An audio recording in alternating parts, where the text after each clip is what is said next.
क्या मांस खाना पाप है या पुण्य? और क्या अंडा मांसाहार है या शाकाहार?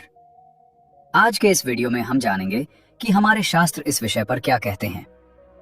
मांसाहार, शाकाहार और अंडे को लेकर समाज में अलग अलग मत क्यों हैं?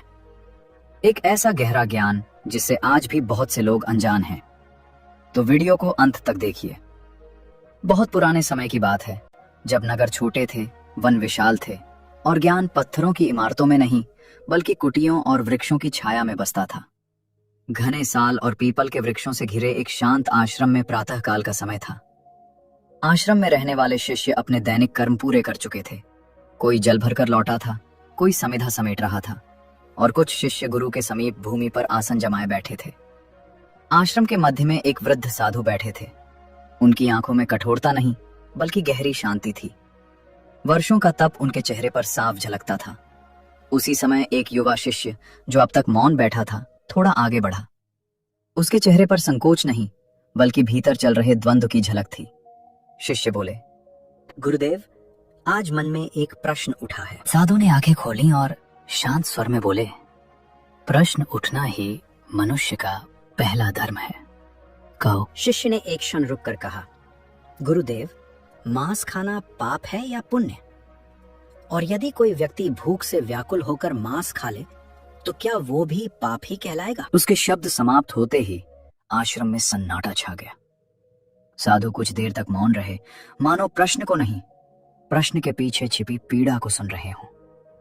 फिर वे बोले, तूने एक नहीं दो प्रश्न पूछे हैं और दोनों सरल नहीं हैं। यही कहकर वे फिर मौन हो गए। साधु के मौन के साथ ही शिष्यों के भीतर जमा विचार बाहर आने लगे। एक शिष्य जो सदा संयम और तप की बात करता था, वो बोला, गुरुदेव, शास्त्रों में अहिंसा को परम धर्म कहा गया है। जीव की हत्या कर भोजन करना कैसे धर्म हो सकता है? दूसरा शिष्य, जिसकी सोच अधिक व्यावहारिक थी, तुरंत बोला, लेकिन शास्त्र यह भी कहते हैं कि आपत्ति में नियम शिथिल हो जाते हैं। यदि प्राण ही न रहे तो धर्म किसे निभाना है? तीसरा शिष्य बोला, क्षत्रियों का धर्म अलग है, वे शिकार करते हैं, युद्ध करते हैं, क्या वे सभी पापी हैं? बहस तेज होने लगी। साधु ने हाथ उठाकर संकेत किया। वे बोले, बस, तुम सब तर्क कर रहे हो, पर धर्म तर्क से नहीं विवेक से समझा जाता है।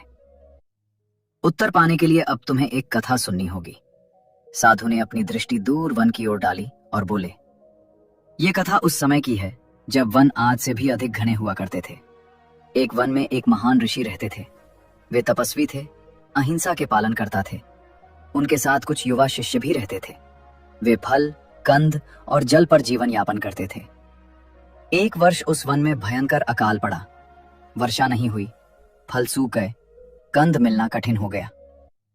दिन बीतते गए, शिष्यों के चेहरे मुरझाने लगे, देह दुर्बल होने लगी। एक शिष्य घबराकर बोला, गुरुदेव, हमारे शरीर साथ नहीं दे रहे, यदि शीघ्र भोजन न मिला तो प्राण संकट में पड़ जाएंगे। साधु कथा सुनाते हुए बोले, उसी दिन वन भ्रमण करते समय शिष्यों को एक पशु मृत अवस्था में मिला। न उन्होंने उसे मारा था, न किसी ने शिकार किया था। वो स्वाभाविक मृत्यु थी। उस समय उन शिष्यों ने कुछ नहीं किया। वो शिष्य उस पशु को देखकर वापस अपने आश्रम आ गए। अकाल के दिन बीतते जा रहे थे। वन, जो कभी फल और कंद से भरा रहता था, अब सूना लगने लगा था। ऋषि और उनके शिष्य दिन में केवल जल पीकर अपने शरीर को संभालने का प्रयास कर रहे थे। रातें लंबी हो गई थीं और भूख केवल देह को नहीं, मन को भी कमजोर करने लगी थी। ऋषि ये सब देख रहे थे, पर उन्होंने न कोई उपदेश दिया, न कोई आदेश। उनका विश्वास था कि जब तक निर्णय बाहर से थोपा जाए, वो धर्म नहीं बनता। शिष्यों के बीच मौन चर्चा चलती रही। कोई भीतर ही भीतर अपने शरीर की कमजोरी से डर रहा था, तो कोई अपने संस्कारों से बंधा हुआ था। जब वो मृत पशु सामने पड़ा मिला, तब किसी ने उत्साह नहीं दिखाया। उस दृश्य में आनंद नहीं, केवल विवशता थी। कुछ शिष्यों ने अंततः उसे ग्रहण किया। उन्होंने उसे भोजन नहीं, जीवन रक्षा का साधन समझकर खाया। उनके हाथ कांप रहे थे। मन में बार बार यही प्रश्न उठ रहा था कि क्या वे अपने ही धर्म से गिर रहे हैं? कुछ शिष्य पीछे हट गए। उनके लिए उस सीमा को पार करना संभव नहीं था। उन्होंने अपने निर्णय को स्वीकार किया, चाहे उसका परिणाम कुछ भी हो। प्रभात होने पर अंतर स्पष्ट था। जो नहीं खा पाए थे वे अत्यंत दुर्बल थे, जो खा चुके थे वे चल फिर पा रहे थे। पर उनके भीतर शांति नहीं थी। ये सब देखकर उन शिष्यों के ऋषि ने कहा कि प्रत्येक ने वही किया जो उस क्षण उसका विवेक अनुमति देता था। गुरु ने कथा वहीं समाप्त की। आश्रम में बैठे शिष्य अब भी उत्तर खोज रहे थे, पर वे यह समझने लगे थे कि कुछ प्रश्न ऐसे होते हैं जिनका उत्तर सीधा नहीं मिलता। कुछ क्षण बाद गुरु ने दूसरी कथा आरंभ की। यह कथा शांति और तप की नहीं थी। यह कथा शक्ति, उत्तरदायित्व और राजधर्म की थी। उन्होंने एक ऐसे राजा का वर्णन किया जिसका राज्य सीमाओं से घिरा था, जहां भीतर प्रजा की रक्षा का भार था और बाहर शत्रुओं का भय।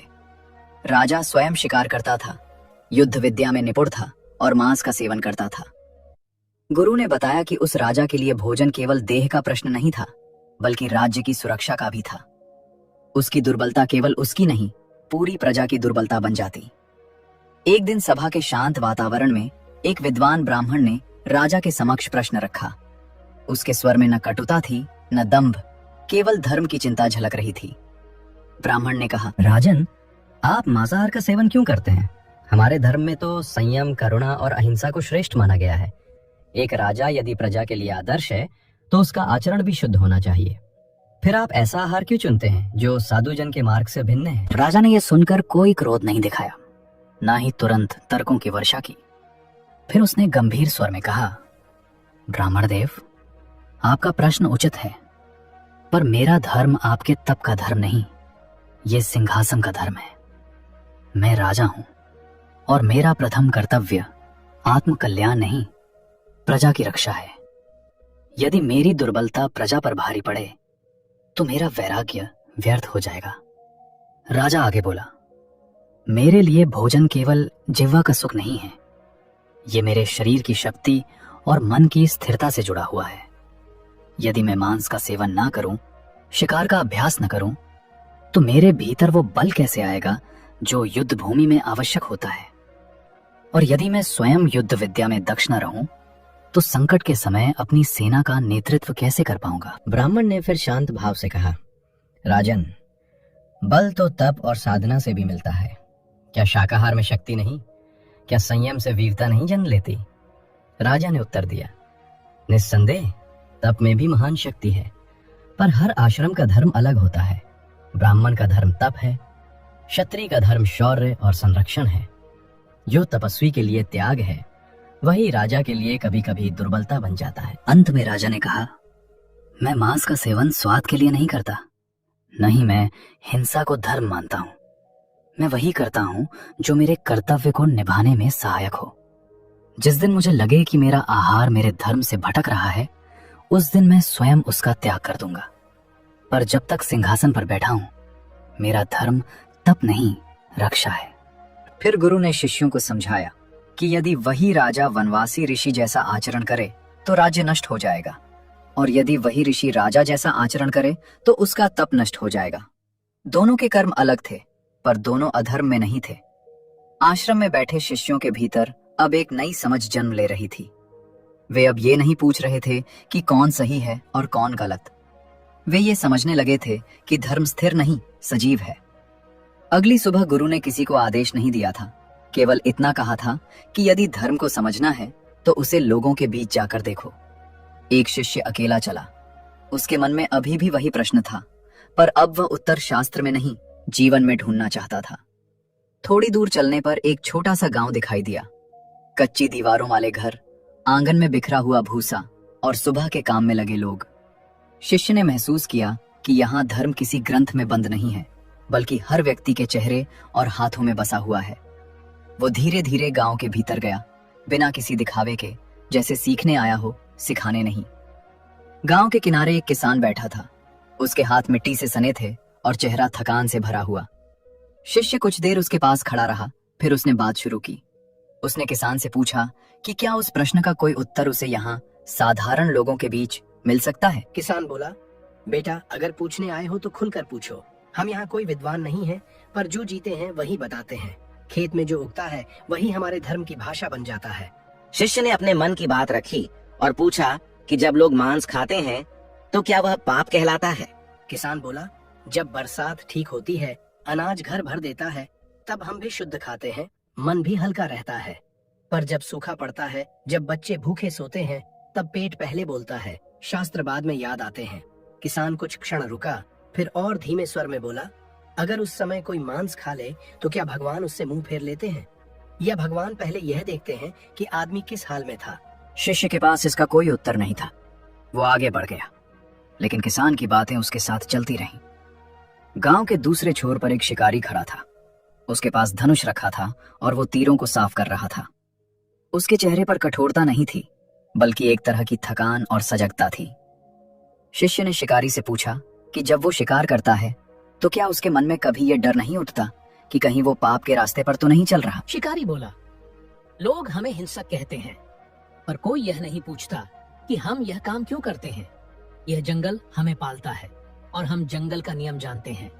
हम शिकार मजे के लिए नहीं करते, हम जीवन चलाने के लिए करते हैं। उसने कुछ क्षण रुककर आगे कहा, जब मैं जानवर के सामने खड़ा होता हूँ तो मेरे हाथ भी कांपते हैं। मैं जानता हूँ कि एक जीवन जा रहा है, पर अगर मैं पीछे हट जाऊं तो मेरे घर का जीवन कैसे चलेगा? शिकारी की आवाज में कोई गर्व नहीं था, केवल स्वीकार था। शिष्य ने महसूस किया कि यहाँ कोई खुद को सही साबित नहीं कर रहा, केवल अपनी मजबूरी रख रहा है। थोड़ा आगे गांव के बीचों बीच कुएं के पास स्त्रियां जल भर रही थीं। घरों की आवाज, पानी की छलकन और आपस की बातें मिलकर एक अलग ही संसार बना रही थीं। शिष्य वहीं रुक गया। एक वृद्ध स्त्री ने उसे देखा और अपने घड़े को नीचे रख दी। वृद्ध स्त्री बोली, तू आश्रम से आया है, तेरे चेहरे से ही पता चल रहा है। कह, क्या जानना चाहता है? शिष्य ने थोड़ा झिझकते हुए कहा कि उसके मन में एक प्रश्न बहुत दिनों से चल रहा है। उसने बताया कि वह जहाँ भी जाता है वहाँ लोग अलग अलग बातें कहते हैं, इसलिए वह स्वयं समझना चाहता है। फिर उसने स्पष्ट शब्दों में कहा, माँ, अगर कोई व्यक्ति मांस खाता है या भूख और मजबूरी में उसका सेवन कर लेता है तो क्या वह पापी कहलाता है या परिस्थितियों में किया गया ऐसा कर्म अलग माना जाता है? स्त्री बोली, बेटा, पाप और पुण्य थाली में नहीं बैठे होते, वे मन में बैठते हैं। अगर कोई भूखा है और उसने पेट भरने के लिए खाया तो उसमें पाप ढूंढना भगवान का अपमान है। वो थोड़ी देर रुकी, फिर बोली, पर अगर कोई भरा पेट लेकर केवल स्वाद के लिए हिंसा करे तो वही बात भारी पड़ती है। भगवान भूख समझते हैं पर लालच नहीं। शिष्य को लगा जैसे किसी ने उसके भीतर की गांठ खोल दी हो। जब वो आश्रम की ओर लौटा तो उसके कदम हल्के थे। गांव से लौटते समय शिष्य ने वही मार्ग नहीं चुना जिससे वो आया था। दिन ढलने लगा था, जंगल गहराने लगा था, पेड़ों की छाया लंबी होती जा रही थी और रास्ता धीरे धीरे पहचान से बाहर होता जा रहा था। शिष्य ने पहले इसे साधारण भ्रम समझा, पर कुछ ही समय में उसे एहसास हो गया कि वो भटक चुका है। उसने दिशा बदलने की कोशिश की, पर चारों ओर एक सा वन था। वही पेड़, वही झाड़ियां, वही मौन। पहली रात उसने बिना भोजन के बिताई। शरीर ने साथ दिया क्योंकि अभी उसमें गांव की रोटी की शक्ति शेष थी। पर दूसरी रात तक आते आते शरीर ने संकेत देने शुरू कर दिए। पैर भारी लगने लगे, सिर चकराने लगा। तीसरे दिन चलते समय उसका पैर एक पत्थर से टकराया और वो गिर पड़ा। घुटने से रक्त बहने लगा। वो उठा, पर चाल पहले जैसी नहीं रही। भूख अब केवल पेट में नहीं थी, वो सोच में उतर चुकी थी। हर कदम के साथ वो वही प्रश्न दोहराने लगा, पाप क्या है, पुण्य क्या है, और क्या जीवन से बड़ा कोई नियम होता है? उस शाम जब सूर्य अस्त होने को था, उसे कुछ दूरी पर एक मरा हुआ पशु दिखाई दिया। शायद किसी और शिकारी का छोड़ा हुआ या स्वाभाविक मृत्यु। शिष्य वहीं रुक गया। उसके पैर आगे नहीं बढ़े। मन जैसे दो भागों में बट गया। एक ओर आश्रम, गुरु, शास्त्र, संयम। दूसरी ओर किसान का चेहरा, शिकारी की थकी आवाज, वृद्ध स्त्री की बात। वो वहीं बैठ गया। हाथ कांप रहे थे, पेट ऐंठ रहा था। उसने मन ही मन कहा, अगर खाया तो क्या मैं गिर जाऊंगा, और अगर नहीं खाया तो क्या यही धर्म है कि देह को यहीं छोड़ दूं? बहुत देर बाद उसने निर्णय लिया। वो निर्णय साहस का, वो विद्रोह का। उसने मांस को भोजन नहीं समझा, उसने उसे जीवन की तरह ग्रहण किया। न आनंद था, न तृप्ति, केवल जीवित रहने की एक शांत कोशिश। उस रात वो रोया नहीं, पर सो भी नहीं पाया। अगले दिन वो चला, धीरे, लड़खड़ाते हुए। शरीर बच गया था, पर मन भारी था। कई दिनों बाद वो किसी तरह आश्रम पहुंचा।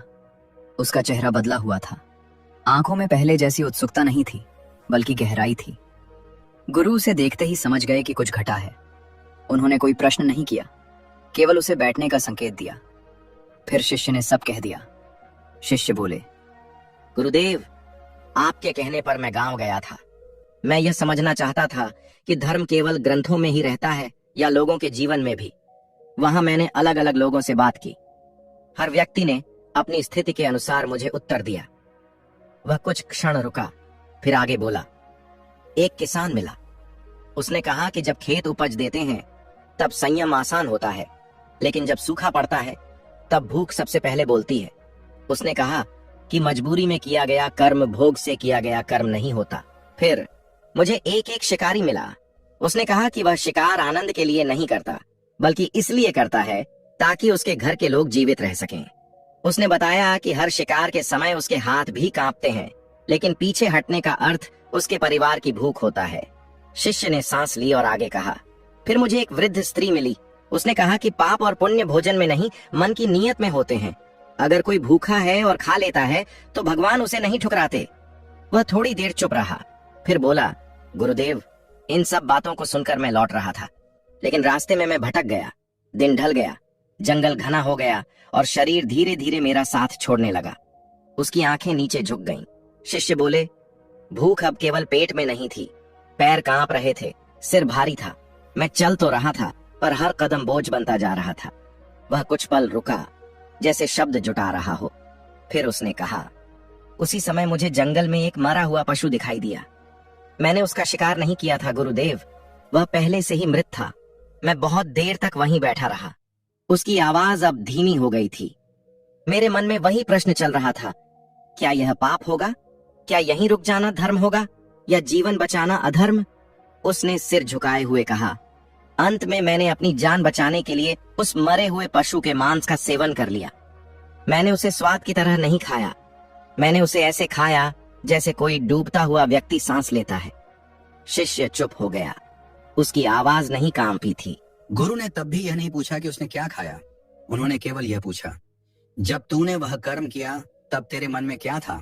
शिष्य ने उत्तर दिया, भय नहीं था, लालच नहीं था, बस जीवन की चाह थी। गुरु ने सिर हिलाया। उन्होंने कहा, तू उत्तर खोजने गया था, उत्तर नहीं मिला, पर तूने दृष्टि पाली। गुरु बोले, यदि तू आनंद से खाता तो प्रश्न बना रहता, पर तूने विवशता में किया और मन को कठोर नहीं होने दिया। वे थोड़ी देर रुके, फिर बोले, धर्म वह नहीं जो देह को तोड़ दे, धर्म वह है जो मन को क्रूर न बनाए। दोस्तों, कहानी यहाँ समाप्त होती है, लेकिन प्रश्न यहीं खत्म नहीं होता। दोस्तों, मांस खाना अपने आप में पाप है या पुण्य? इसका उत्तर किसी एक शब्द में नहीं दिया जा सकता, क्योंकि धर्म थाली में नहीं बैठा होता, वो मन में बैठा होता है। जिस कर्म में लालच है, स्वाद है और केवल जीव की खुशी है, वहां प्रश्न उठना स्वाभाविक है। अगर कोई व्यक्ति मांस केवल स्वाद के लिए खाता है, जब उसके पास अन्न है, फल हैं, दालें हैं, सब्जियां हैं, जब वो जानता है कि उसका जीवन उस पर निर्भर नहीं है, तब वो कर्म केवल आवश्यकता नहीं रहता, वो भोग बन जाता है। और भोग जब किसी दूसरे जीवन की हिंसा पर टिका हो, तो वो प्रश्न खड़ा करता है। दोस्तों, आज के समय में लोग कहते हैं कि शरीर का बल बढ़ाने के लिए मांस जरूरी है। ये बात आधी सच्ची और आधी सुविधाजनक है। सच ये है कि बल केवल मांस से नहीं आता, बल आता है संतुलित आहार से, अनुशासन से, श्रम से और संयम से। आज हमारे पास दूध है, दही है, घी है, फल हैं, मेवे हैं, दालें हैं, अनाज हैं। आज विज्ञान भी कहता है कि शरीर को शक्ति देने के लिए केवल एक ही मार्ग नहीं होता। फिर भी यदि कोई व्यक्ति केवल स्वाद या सुविधा के लिए मांस को चुनता है, तो उसे यह प्रश्न खुद से पूछना चाहिए, क्या ये आवश्यकता है या आदत? दोस्तों, यहाँ एक बात और समझना जरूरी है। अंडा खाने वाला व्यक्ति भी मांसाहारी ही माना जाता है, क्योंकि अंडा कोई पेड़ पर लगने वाला फल नहीं है, वो भी जीवन की संभावना से जुड़ा हुआ है। इसलिए ये कहना कि मैं मांस नहीं खाता, केवल अंडा खाता हूँ, धर्म के स्तर पर कोई बहुत बड़ा अंतर नहीं बनाता। अगर कोई व्यक्ति ये जानने के बाद भी कि उसके पास दूसरे मार्ग हैं, केवल स्वाद के लिए हिंसा को चुनता है, तो उसे खुद से प्रश्न करना चाहिए, क्योंकि धर्म का सबसे पहला दरवाजा दूसरे के प्रति संवेदना से खुलता है। दोस्तों, ये कहानी आपको ये नहीं कहती कि जो मांस खाता है वो पापी है और जो नहीं खाता वो पुण्यात्मा है। कहानी केवल ये कहती है कि हर कर्म का भार उसके भाव पर टिका होता है। तो वह प्रश्न आपसे है, क्या मांस खाना पाप है या पुण्य, या फिर पाप और पुण्य हमारी नीयत और आवश्यकता में छिपे हैं? अगर ये कहानी और जानकारी आपको अच्छी लगी हो तो लाइक जरूर करें। कमेंट में बताइए कि आपके अनुसार मांस खाना पाप है या पुण्य। इस वीडियो को अपने दोस्तों के साथ शेयर करें और चैनल पर नए हैं तो सब्सक्राइब करना ना भूलें।